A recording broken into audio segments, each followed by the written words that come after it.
Hello everyone, welcome back to my organic chemistry mini lecture. Today we will talk about the alpha halogenation of a carbonyl compound. We will talk about the aldehyde and the carboxylic acid. And here, first we will talk about the alpha halogenation of this aldehyde under acidic condition. The reactant this is the propanol and react with the bromine molecule in water catalyzed by acid. The product is the alpha bromopropanol, and we can look at the repulsion mechanism. The first step is actually the protonation. So when you have acid and you have this carbonyl, the oxygen will take the proton, and that's a protonation. After protonation, you will actually activate this carbonyl, and this carbon will be more reactive, will be more electrophilic. So next step, the water as the base will depronate this alpha proton and push the sigma electron to here to form a pi bond between these two carbons, and then push the pi electron to the oxygen between the carbon and oxygen. Neutralize this positive charge. So you will form a neutral intermediate, and this is called enol. And then enol is a good nucleophile, and then this will react with the bromine molecule, and it's a SN2 type reaction. The electron from oxygen push back to form the pi bond between this carbon and oxygen, and then push the pi electron between these two carbon to attack this bromine, and then kick off another bromine as the leaving group, as a bromide, and that give you the intermediate as the protonated intermediate. And then next step, water as a base to depronate this proton, and then push the sigma electron back to oxygen to neutralize the positive charge, and then eventually you get the neutral product. This is the 2-bromopropanol. And this is alpha halogenation under acidic condition. What about the basic condition? That will be next. So under basic condition, I use exactly same reaction, just change the acid to base, hydroxide here as the catalyst. And then the product will be a little bit different with the product under acidic condition, because under basic condition, all the alpha proton will be brominated. So all the alpha hydrogens will be replaced by bromine. So that's different with the acidic condition. Now let's look at the mechanism. First step, we don't have a proton, we have hydroxide. Hydroxide will directly depronate the alpha proton. One of it will be depronate, and then push the sigma electron back to form a pi bond here, and break that pi electron to oxygen. Deprotonation form this negative charged intermediate, and this is called enolate. And the enolate is also good nucleophile. It will react with the bromine molecule, so the electron from oxygen push back, form a pi bond, and push this pi electron between these two carbon to attack this bromine, and kick off the bromide as leaving group. Intermediate will be a neutral alpha bromo aldehyde, and that's not final product if you still have that reactant, the bromine, and then the hydroxide as a base will still depronate this alpha proton. You still have another alpha proton, so the base will depronate this alpha proton, push the sigma electron back to form pi bond, kick off the pi bond electron to the oxygen, then you form another enolate intermediate. And then this will react with another molecule of bromine, and then electron push back from oxygen and push the pi electron between these two carbon to attack this bromine, and kick off the bromide as a leaving group. You will form this final product. So you can notice that this is actually dibromoaldehyde.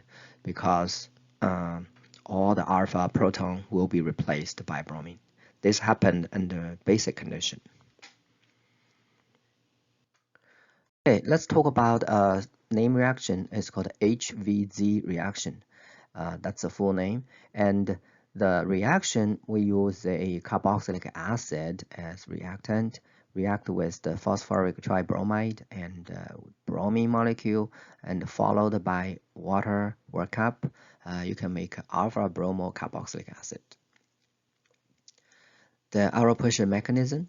First step, the carbonyls of the carboxylic acid will attack this phosphoric acid, phosphorus, and kick off the bromine, one of the bromine as a leaving group, leaving as a bromide. But electrons actually start from the lone pair of this oxygen, and that push back to form a pi bond, and then that the other oxygen use the pi electron attack this phosphorus, and kick off a bromide as a leaving group. That gives you a protonated intermediate. If you look at this, this is the activated carbonyl here. So that bromide from the first step will go back to attack this carbon and then push the pi electron back to the oxygen, neutralize this positive charge. That nucleophilic addition gives you this neutral intermediate. This whole group is a good leaving group. So this oxygen will push the electron back to form a double bond and then kick off this whole leaving group. That elimination give you the protonated intermediate again. So, and then this leaving group will act as a base in next step, this step, to depronate this alpha proton and push the pi sigma electron back to here to form a pi bond and push the pi bond here, electron back to the oxygen, and then you will form this neutral intermediate that is enol again. And this enol will react with the bromine molecule because this is the nucleophile, and then electron from oxygen will push back and then push the pi electron from here to here and kick off the another bromine as a leaving group as a bromide. That intermediate is another protonated intermediate. And then next step, we have water as a nucleophile will attack this electrophilic carbon and then push the pi electron back to oxygen. We will form another protonated intermediate. It's a tetrahedral intermediate here. And this proton will be deprotonated by another molecule of water.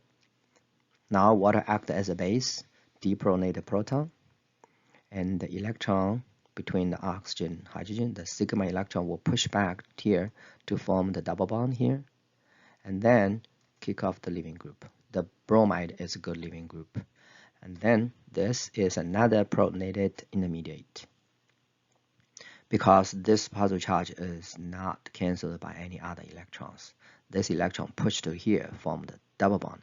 So we need another water as a base to deprotonate this proton, push the sigma electron back to the oxygen. Now we can neutralize the positive charge of oxygen and to form the final neutral alpha bromo carboxylic acid. So that's the allocation under actually this HVZ reaction. And this alpha bromo carboxylic acid are very useful in organic synthesis. I will show several examples next slide. First, you can react with the weak base like a carboxylate. This is acetate, and this bromo group is a good leaving group. So this is a nucleophile can replace the leaving group. You can see this is a new bond formed between carbon and oxygen. The bromine actually was kicked off, so you can form this new compound here. Okay. This part is ester, that's carboxylic acid here. And more interestingly, actually, you can react with the ammonia. Ammonia is also a good nucleophile. It can replace the leaving group bromide to form amino acid. This is a natural amino acid. It's called alanine.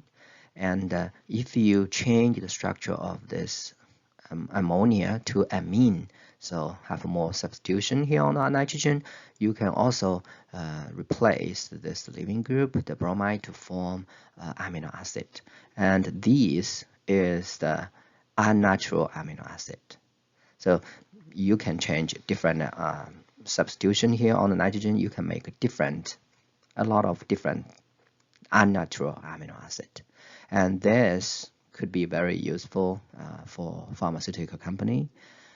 Okay, so this is all I want to talk about the alpha halogenation, about the carbonyl. If you have any questions, please let me know. Okay, good luck.